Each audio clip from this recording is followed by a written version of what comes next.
Bergeser ke Sulawesi, saudara, gempa dengan magnitudo 6,7 terjadi di Palu, Sulawesi Tengah. BMKG menyebut gempa tidak berpotensi tsunami.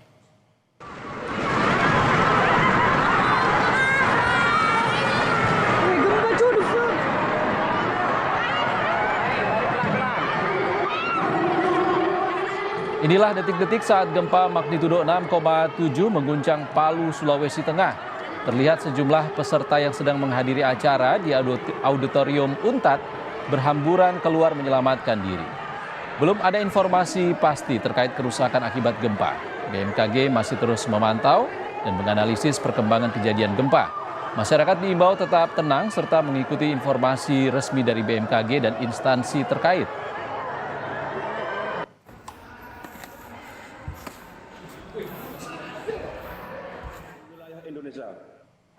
Dalam rilisnya, Badan Meteorologi, Klimatologi dan Geofisika BMKG menyebut gempa bumi tektonik magnitudo 6,7 terjadi di Palu, Sulawesi Tengah dan tidak berpotensi tsunami. Gempa terjadi di kedalaman 10 km pada pukul 10:27 waktu Indonesia Barat. Gempa terjadi di lokasi darat 42 km arah tenggara Palu, Sulawesi Tengah dan tidak berpotensi tsunami. Lokasi di darat 42 km tenggara Palu.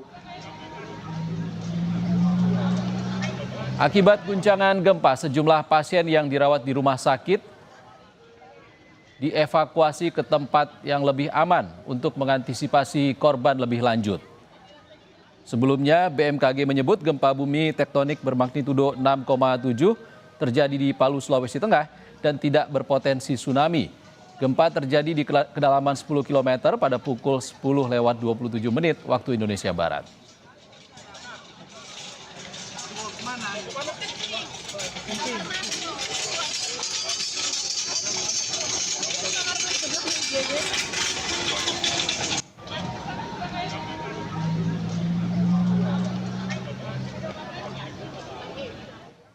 Kita beralih ke sorotan lain, saudara. Kepala Badan Gizi Nasional Nani S. Deang mengikuti rapat dengar pendapat bersama Komisi 9 DPR RI.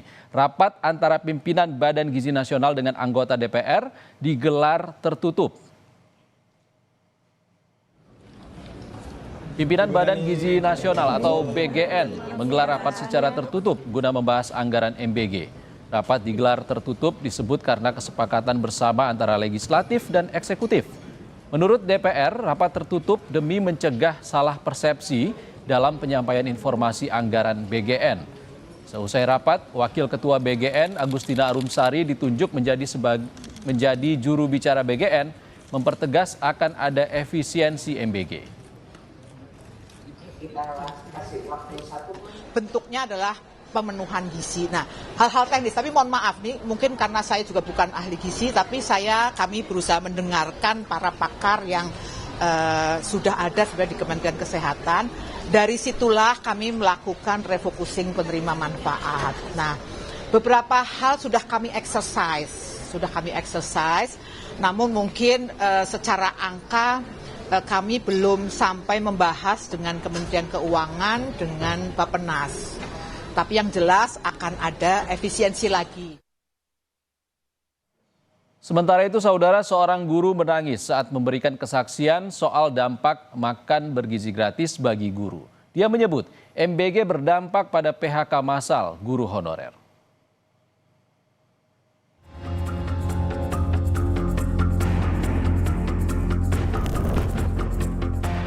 Pemohon menghadirkan saksi dan ahli dalam sidang lanjutan uji materi Undang-Undang APBN 2026 di Mahkamah Konstitusi.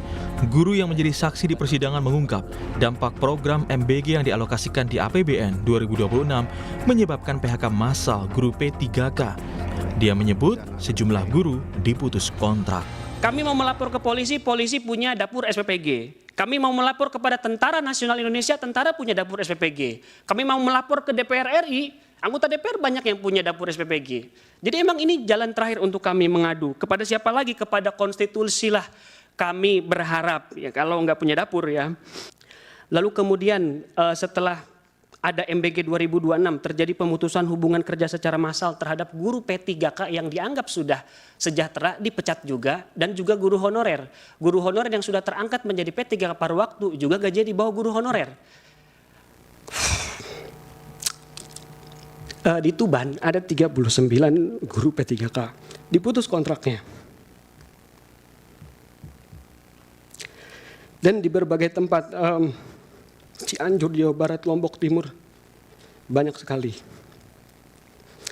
Di Langkat, Sumatera Utara, di Blitar, ada guru P3 paruh waktu digaji 500.000 per bulan.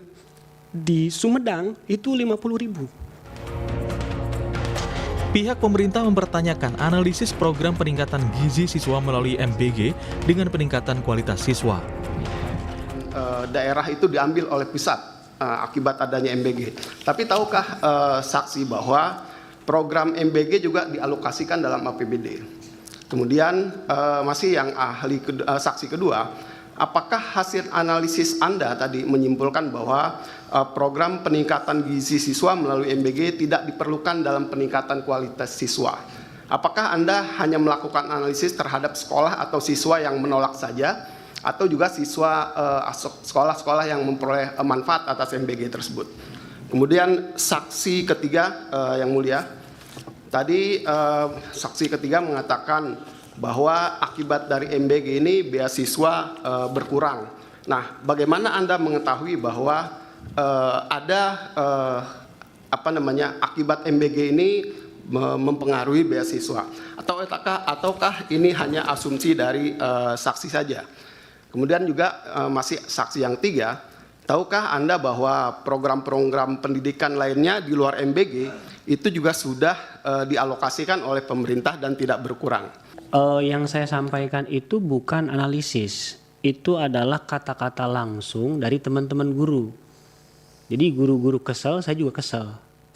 Jadi kata-kata seperti tidak ada anggaran dari daerah, itu adalah pertanyaan yang kami berikan kepada teman-teman guru. Saya nggak tahu, tapi teman-teman guru ini menjawabnya seperti itu. Karena tidak ada anggaran daerah, dan itu mereka sebutkan semua, dan itu rata. Dari Aceh sampai Kabupaten Dompu gitu. Jadi yang saya sampaikan tadi adalah jelas, ini untuk jawaban untuk pemerintah ya. Ini jawaban gurunya langsung, saya tidak menganalisis. Saya tadi hanya membacakan ulang, isinya ya mengerikan, tidak ada harapan. Kalau saya boleh menganalisis ya, atau membacakan pengalaman saya, seleksi guru PNS kan sudah 7 tahun, sudah tidak ada. 7 tahun, 5 tahun yang kemarin, 2 tahun yang sekarang. Jadi gelap.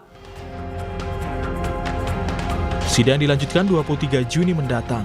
MK menargetkan gugatan soal MBG ini diputuskan pada Juli mendatang.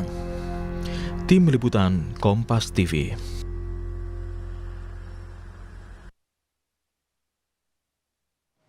Usai jeda di Indonesia Update, saudara, pasokan solar terlambat, sopir terpaksa menginap di SPBU.